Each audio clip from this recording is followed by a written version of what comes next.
Once upon a midnight dreary, while I pondered, weak and weary, over many a quaint and curious volume of forgotten lore, while I nodded, nearly napping, suddenly there came a tapping, as if someone gently rapping at my chamber door. "'Tis some visitor," I muttered, "tapping at my chamber door, only this, and nothing more." Ah, distinctly I remember, it was in the bleak December, and each separate dying ember wrought its ghost upon the floor.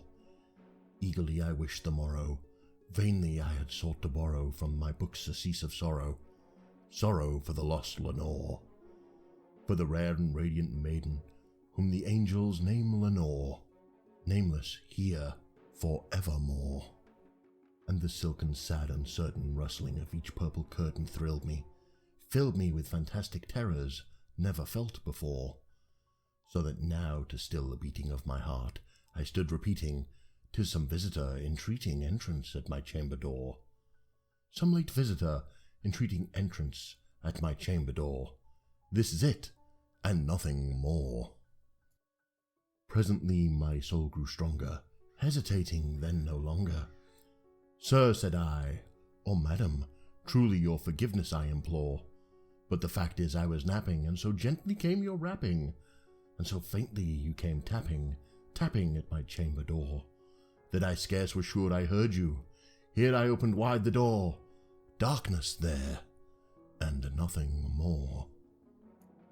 Deep into that darkness peering, long I stood there, wondering, fearing, doubting, dreaming dreams no mortal ever dared to dream before.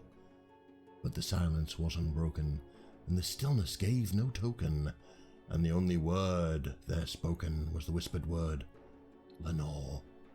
This I whispered, and an echo murmured back the word, "Lenore."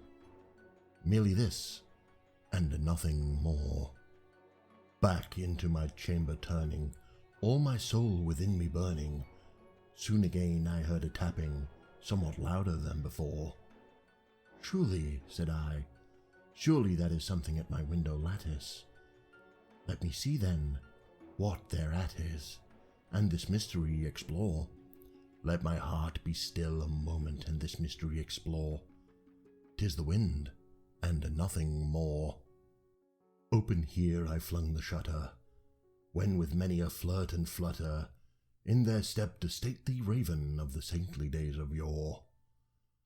Not the least obeisance made he, not a minute stopped or stayed he, but with mine of lord or lady perched above my chamber door, perched upon a bust of Pallas, just above my chamber door, perched and sat, and nothing more. Then this ebony bird beguiling my sad fancy into smiling, by the grave and stern decorum of the countenance it wore. "Though thy chest be shorn and shaven, thou," I said, "art sure no craven, ghastly grim and ancient raven, wandering from the nightly shore. Tell me what thy lordly name is on the night's Plutonian shore." Quoth the raven, "Nevermore."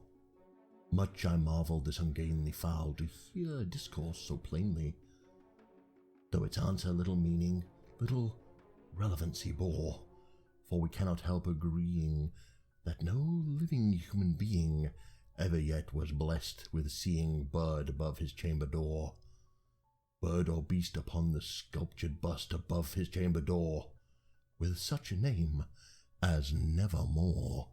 But the raven sitting lonely on the placid bust spoke only that one word, as if his soul in that one word he did outpour.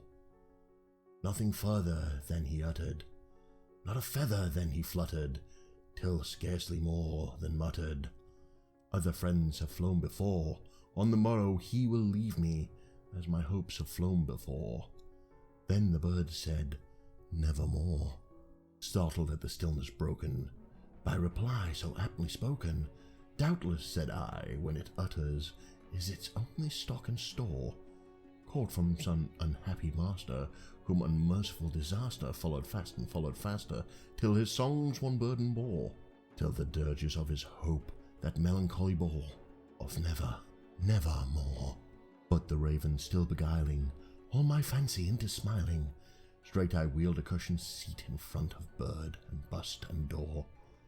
Then upon the velvet sinking, I betook myself to linking fancy unto fancy, thinking what his ominous bird of yore, what this grim, ungainly, ghastly, gaunt, and ominous bird of yore meant in croaking, nevermore. This I sat engaged in guessing, but no syllable expressing to the fowl whose fiery eyes now burned into the bosom's core.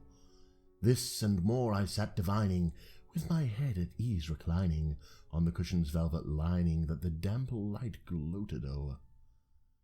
But whose velvet violet lining, with the lamplight gloating o'er, she shall press, nevermore. Then, methought, the air grew denser, perfumed from some unseen censer, swung by seraphim whose footfalls tinkled on the tufted floor. Wretch, I cried, thy God hath lent thee, by these angels he hath sent thee, respite, respite, and nepenthe, from these memories of Lenore. Quoth thy kind Nepenthe, and forget this lost Lenore. Quoth the raven, never more. Prophet, said I, thing of evil, prophet still if bird or devil, whether tempter sent or whether tempest tossed thee here ashore, desolate yet all undaunted, on this desert land enchanted, on this home by horror haunted, tell me truly I implore, is there balm in Gilead? Tell me I implore. Quoth the raven, nevermore. Prophet, said I, thing of evil, prophet still if bird or devil, by the heaven that bends above us, by the God we both adore, tell this soul with sorrow laden, if within the distant Aidenn it shall clasp a sainted maiden, whom the angels name Lenore, clasp a rare and radiant maiden, whom the angels name Lenore. Quoth the raven, nevermore. By that word or sign of parting, bird or friend, I shrieked up starting, get thee back into the tempest and the night's Plutonian shore.